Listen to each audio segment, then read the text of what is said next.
Aiz zilā kalna, zilajā vērī, 3 zili augšņi eglēs aug. Tur ir zils avots, tur, kur 3 zili zibeņi ziliem zobeniem zaķi dzen, tur, kur 3 zili mākoņi zilā mucā aizmiguši, tur, kur, tu jau pats to atradīsi. Atceries, ka tu nekad nedrīksti dzīvot tepat, tev jādzīvo zilos tālumos.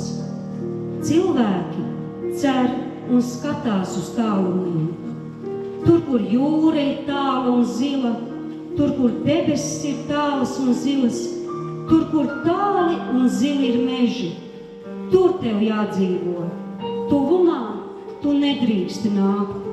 Tuvu tu vari atnākt tikai krēslas stundā zilajā rīta un vakara dūmakā. Tā zirgam bija noteikts, tāpēc tuvumā viņu tik reti kāds redz, gandrīz nemaz neredz. Un cilvēki ilgojas pēc tālumiem. Kad agros pavasaros atnāk strazdi un zem lazdām zied zilās vizbules, skatieties uzmanīgi, vai tur nav zilā zirga pēdas. Reizēm pavasarī dārzā ir noēstas zilās hiacintes. Vasarā ejiet klusu pa laukiem, tad lim zied vai rudzu puķis laukā zied. Zilais zirgs tur ganās. Bet, ja jūs gribat viņu redzēt pavisam tuvu un varbūt pat nofotografēt, tad nolieciet pagānu pavakara krēslā kakliņu ar melleņu ķilķēniem. Mellenis viņam ļoti garšo. Tie, kas jāiet ar zilo zirgu, tie visu pasauli redz zilu. Esot zili zaķi, zili pūpēži un zilas ievas. Tāpēc jau arī saka, zili brīnumi. Pats zilais zirgs jau arī ir zils brīnums. Un kas ar viņu jāj, redz zilus brīnumus. Parasti gan viņš laižot sevi tūmā un atļaujot ar sevi jāt tikai dzejniekiem. Bet ja jums ir saujiņa zilu auzu, vai jums ir saujiņa zilu auzu?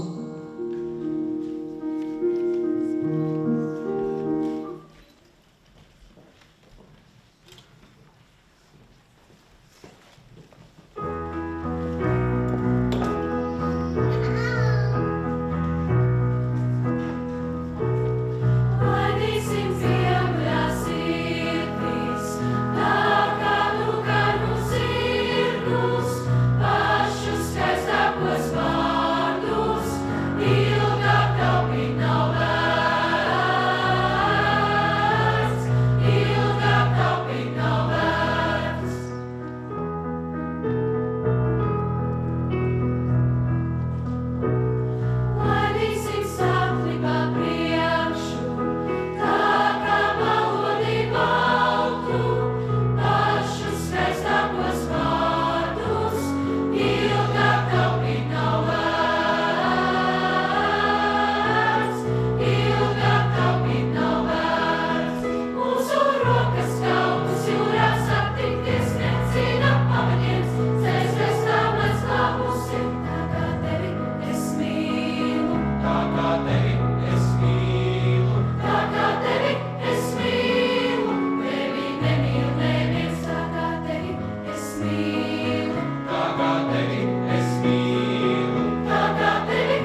tonight.